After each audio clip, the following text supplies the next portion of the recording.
There he is right there. Oh my, he's a good one.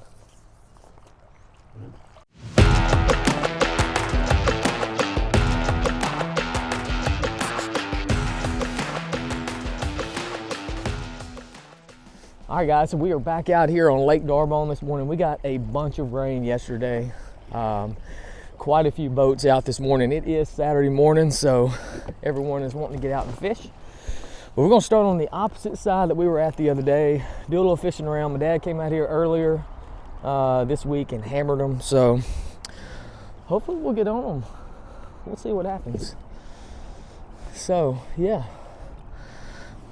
let's go catch some crappie. We are having us a fish fry tonight.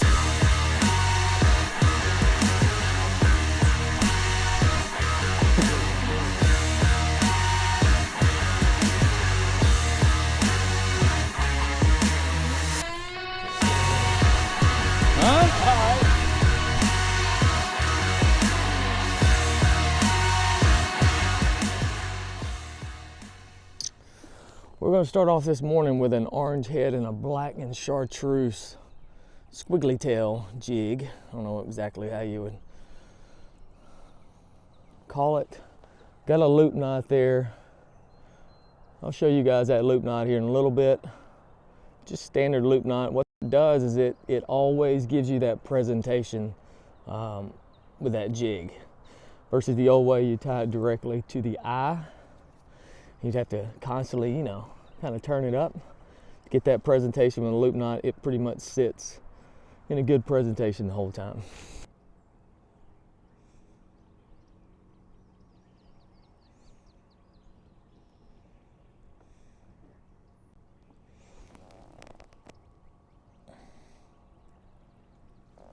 There he is right there.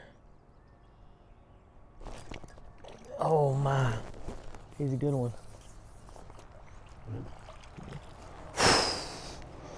Yeah, baby.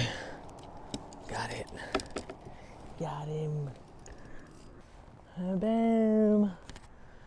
Nice little crappie. Nice little crappie. All right, so we got us a new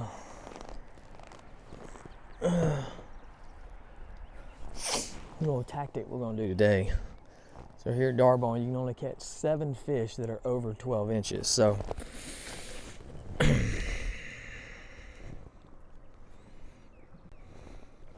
this fish is under 12. So we have a separate stringer that we're gonna put this guy on.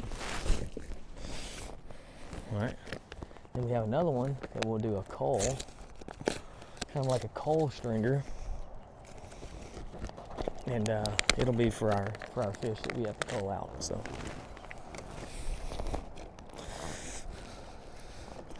pretty good idea. The other day I had them all on a stringer, and let me tell you, whenever you have to call something at the that you caught in the beginning, it's not any fun. All right, so we're on this glitter critter right here. We got the head with that loop knot, and I'll show you how that loop knot is tied here in a little while, so stick around. So you can see all that clutter down there on the bottom. See that fish come up just then?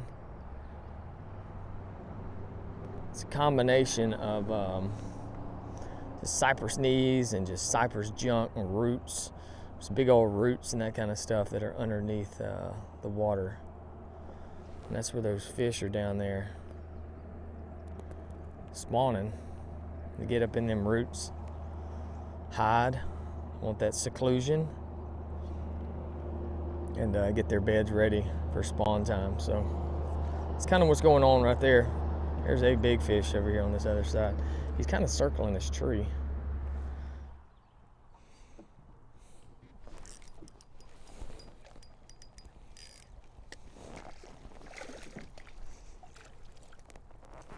Oh yeah, yeah.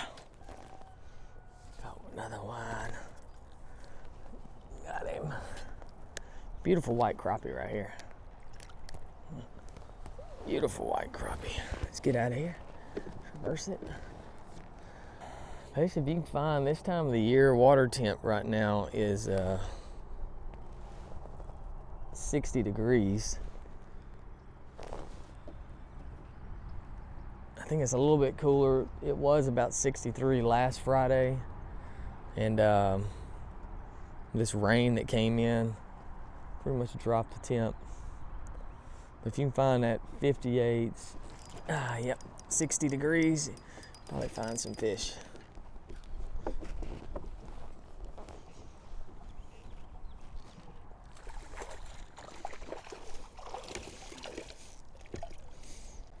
Come on now.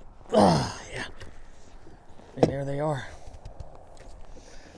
That's almost the exact same spot that I was fishing just a while ago. Caught that one.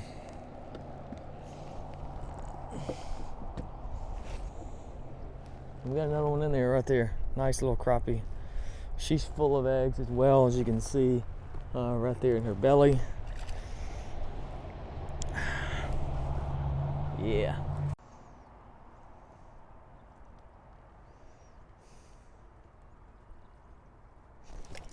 Mm-hmm.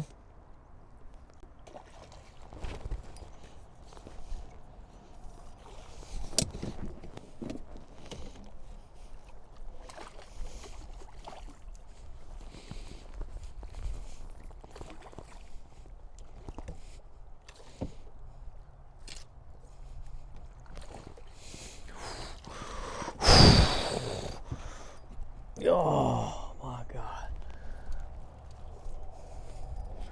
Oh. Slab. Slab. A slab, baby.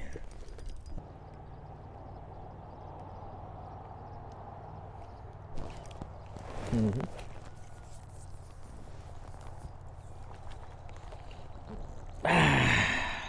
He's like 12 on the nose. Maybe just a hair under, but we're gonna put him on the 12-inch stringer.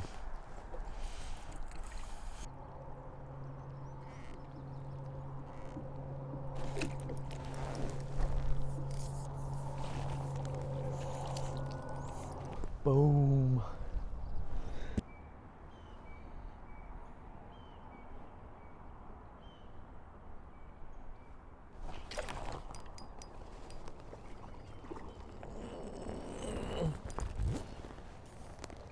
Finally got one.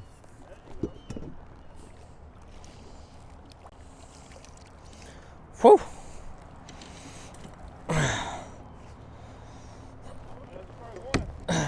Oh no, I got a few.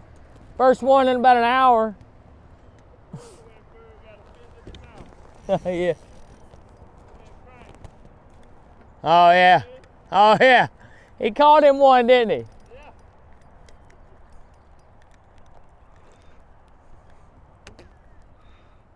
Nice little crappie right there. Finally, about an hour delay. Finally put another one in the boat, so. Good deal. I'm pretty sure this one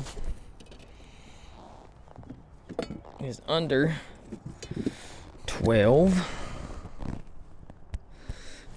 Yes, it is under 12. So, on stringer she goes. All right, guys, we're going to take a break from that catching those crappie real quick. We're going to look at this loop knot that I was telling you about. So I got a big jig here. We're just going to use this braid, just so you can kind of see it maybe a little bit better. So we got our line, got our jig. We're just going to put it through the eyelet of the jig. Pull that line out as much as you want. You want to double that line, just like this right here. So it's kind of running parallel. As you can see, there's my end. We're just running straight down. Just pulling it straight through. I like to pull out a whole bunch of line, because what you're going to do, now you're going to take this line, okay, and you're just going to take it, pull it around, and you're going to make one loop around your fingers, okay, one loop. And you take this jig. It's best to do this right here with no jig on it, just the hook, and we're going to drop it through that loop right there that you just made. 1, 2, we like to do three drops. Some people may say more, but 3 drops seems to be fine. And once you drop that in, you can take that loop right there and you can hook it on that eyelet, okay? that you just made. And you can pull it tight. You pull it down. You take it off that eyelet and you pull it tight, okay? Cinch it down. Boom. What that did, we'll cut off our access right here.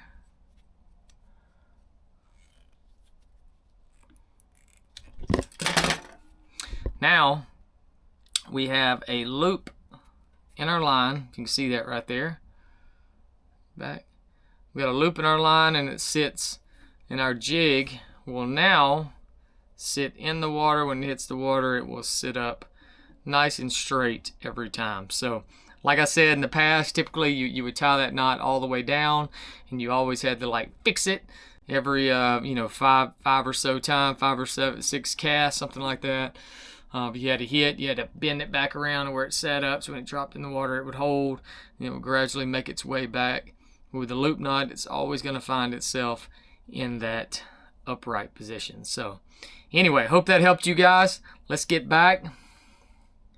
Let's catch some crappie on them trees at Darbone. Let's go fish. Let me know in the comments what you think.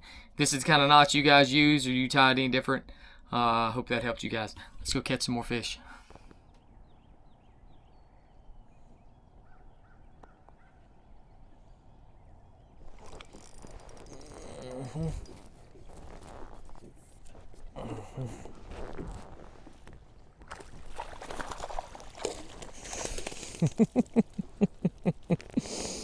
Got a bass. Got a bass, son. Got that trash fish right there.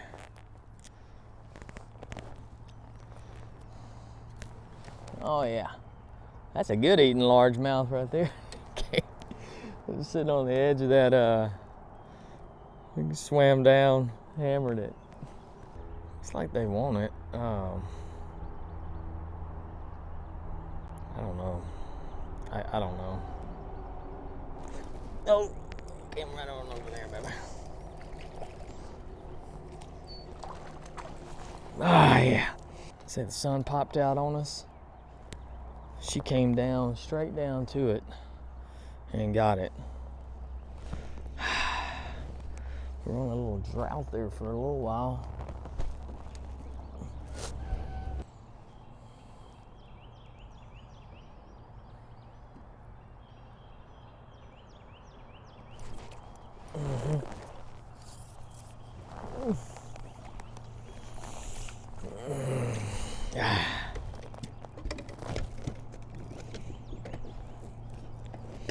Yes, sir.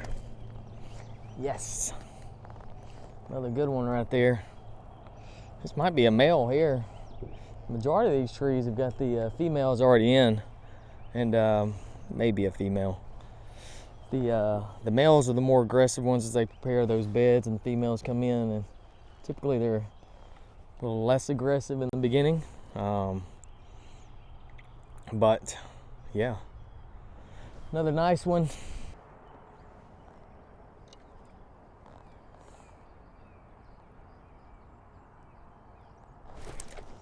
Mm-hmm.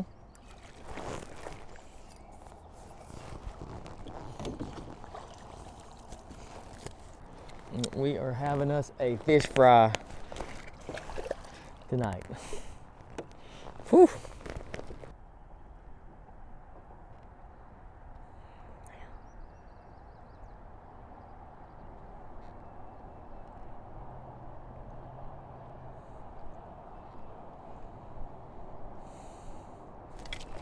Mm-hmm.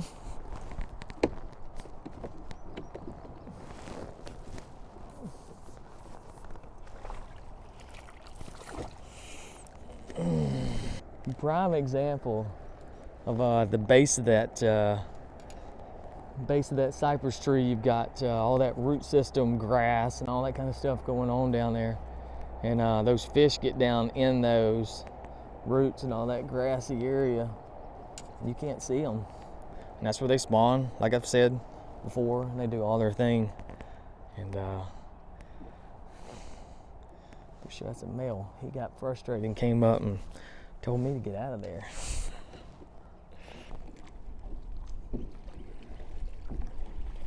A little bitty tie-dye. That's a good one there.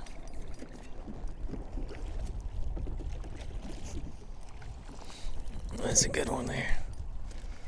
That's a good one.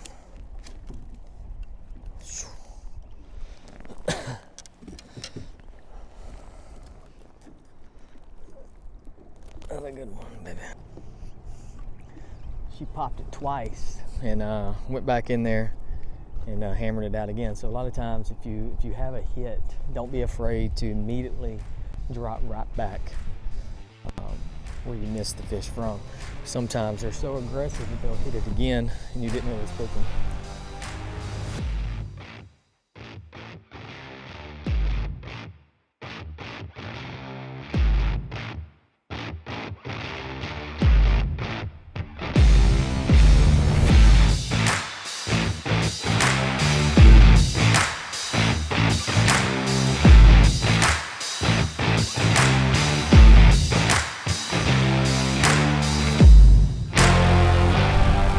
All right, so I pull up. What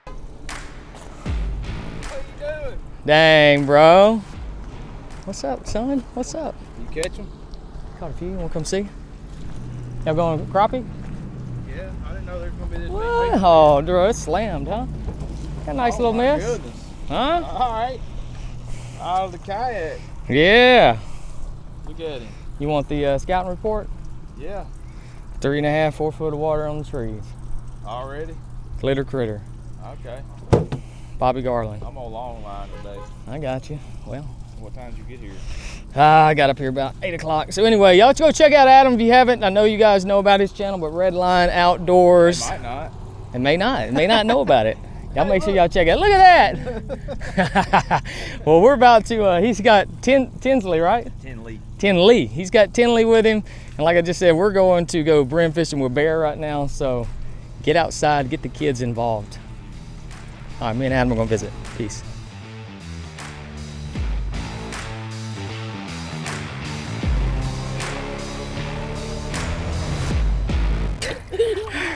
You caught that! Woo! On your brim. Caught that on your brim, buddy. He was hungry.